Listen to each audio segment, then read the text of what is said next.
तुम लाख काम करो, कितने भी करो, जब तक मन के अंदर भय है, भरम है, तब तक नाम आपके काम नहीं आएगा।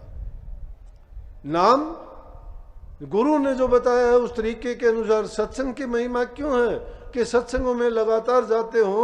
सत्संग में सुनने से कभी मतलब कि एक बात को पकड़ोगे, कभी दो पकड़ोगे, कभी तीन पकड़ोगे, तुम्हारे विचारों पर चोट की जाती है, जो तुम्हारी कमी होती है उनका बखान किया जाता है, और उसके साथ साथ उनको निकाल के भक्ति करने का जो सही तरीका है वो बताया जाता है। अभी एक प्रेमी में बैठा हुआ था, आके कहने लगा, अच्छा है वो, ऐसे प्रेमी जीव बहुत कम होते हैं। कहने लगा, जी मैं कभी कभी ध्यान में बैठता हूँ, मैं भटक जाता हूँ, आप मेरी सहायता करना, मदद करना। मैंने कहा कि कोई बात नहीं, चिंता ना करने वाला, कि रुकावट आती है। मैं कहने लगा कि देखो, अगर हम किसी जगह पर पहुंचना चाहते हैं, उस पर पहुंचने के लिए पैड़ियां लगी हुई है, और हम थक जाते हैं तो क्या करते हैं, बीच में रुक के आराम नहीं करते क्या? रुक के आराम करते हैं और फिर चढ़ने के लिए साहस जुटाते हैं, फिर मंजिल की ओर चल पड़ते हैं। मुझे ये क्यों याद आई, अब पिछले दिनों मुझे जाने का मौका मिला, मैं बाड़मेर गया। बाड़मेर में तो कुछ जहाँ कहीं भी जाता हूँ मुझे देखने का शौक है। मैंने पूछा कोई किला वगैरह हो, कोई पुरानी चीज, और कहने लगे देवी का मंदिर है पहाड़ी पर।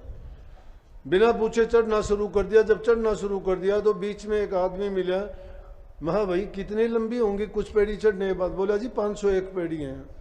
महा काम तो कर लिया, मुश्किल, फिर चलो अब तो नीचे भी नहीं जा सकते, ऊपर ही चलना होगा। उन पेड़ियों पर चढ़ते चढ़ते क्या हुआ, पेड़ियों पर जब गए बीच में थक गए तो वहां रुक गए।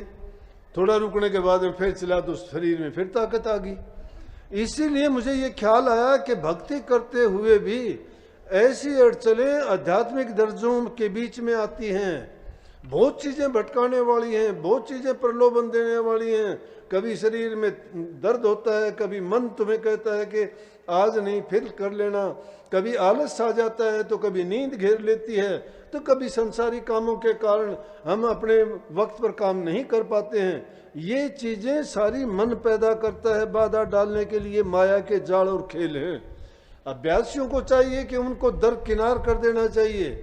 मैं कहता हूं शरीर में कितनी थकावट हो, कितनी भूख हो, कोई भी चीज हो, सब चीजों की पूर्ति उस नाम के द्वारा हो जाएगी। लेकिन अपने नेम से, अपने टेम से कभी चूक ना करो।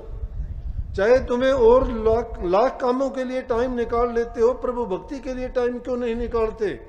और उसमें अगर तुमने एक बार भी थोड़ी सी ढिलाई दिखाई और निर्बलता, दुर्बलता तुम्हारी साबित होगी, तो मन तुम्हें फिर नहीं फटकने देगा, फिर आगे नहीं बढ़ने देगा।